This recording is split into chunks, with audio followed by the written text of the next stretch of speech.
জনগণের নিরাপত্তা দিতে পুলিশ এখনো পুরোপুরি প্রস্তুত নয়, তাই দুর্গাপূজার নিরাপত্তা নিশ্চিতে সবাইকে সতর্ক থাকার আহ্বান জানিয়েছেন বস্ত্র, পাট ও নৌ পরিবহন উপদেষ্টা এম সাখাওয়াত হোসেন। শনিবার রাজধানীর institute of international and strategies মিলনায়তনে এক আলোচনায় তিনি আহ্বান জানান।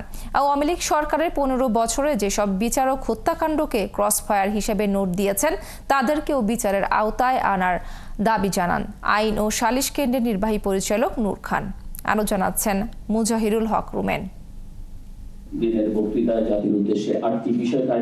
সেন্টার ফর গভর্নেন্স স্ট্র্যাটেজির এই আলোচনায় গণ অধিকার পরিষদের সাধারণ সম্পাদক রাশেদ খান বলেন, অন্তর্বর্তী সরকার এখনো ওবায়দুল কাদেরকে গ্রেপ্তার করতে পারেনি।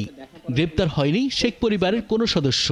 আগামী 1 মাসের মধ্যে সরকার সবকিছু নিয়ন্ত্রণে নিতে না পারলে আবারও 1-11 পরিস্থিতি তৈরি হতে পারে বলে আশঙ্কা রাশেদ খানের। এই যে আওয়ামী লীগের হাইকমান্ডে যারা ছিল, সেনাবাহিনীর কাছে 626 জন আশ্রয় নিয়েছিল, তাদের তালিকা কোথায়?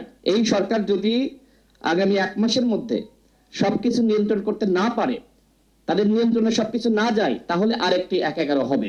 সুপ্রিম কোর্টের আইনজীবী এলিনা খান বলেন, দলীয় বিচার ব্যবস্থা থেকে বেরিয়ে আসতে হবে। এজন্য একটি সঠিক কাঠামো দরকার।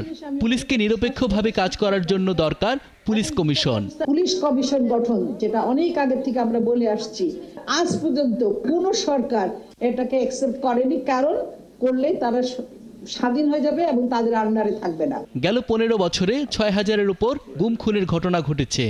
বিচার বহির্ভূত এসব হত্যাকাণ্ড আদালতে গেলে ম্যাজিস্ট্রেট তার নোটে ক্রসফায়ার হিসেবে উল্লেখ করেছে। এসব বিচারকদেরও বিচারের আওতায় আনার দাবি জানিয়েছেন আইন ও সালিশ কেন্দ্রের নির্বাহী পরিচালক নূর খান। আমি দেখলাম অনেক ক্ষেত্রে ম্যাজিস্ট্রেটের একটা নোট দেওয়া আছে, অর্থাৎ ওই ক্রসফায়ারকে ক্রসফায়ার হিসাবে লিখে দিয়েছে। ক্রসফায়ার মানে তো 2 পক্ষের গোলামি, এখানে আসলে 2 পক্ষের গোলামি ছিল না, এটা ছিল ঠান্ডা মাথায় হত্যাকাণ্ড। এ সময় বস্ত্র ও পাট উপদেষ্টা এম সাখাওয়াত হোসেন জানান, দেশে পুলিশ এখনো পুরোপুরি প্রস্তুত নয়। এদিকে সামনে দুর্গাপূজা। এ সময় নিরাপত্তা নিশ্চিতে সবাইকে সতর্ক থাকার পরামর্শ দেন তিনি।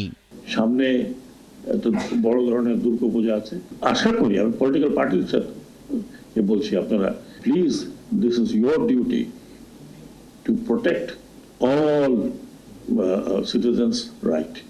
শুধু আমাদের মুখের দিকে তাকালে হবে না, পুলিশের মুখের দিকে তাকালে হবে না। পুলিশ এখন পর্যন্ত for natural purpose they are not still that active. Sheikh Hasina আর 2 দিন ক্ষমতায় থাকলে তাকেও আয়নাঘরে যেতে হতো উল্লেখ করে এম সাখাওয়াত হোসেন বলেন, গুম খুনের বিচার শুধু দেশেই নয়, প্রয়োজনে আন্তর্জাতিক আদালতেও বিচার হবে। And I will try. Mujahirul Haque Rumen, 71, Dhaka.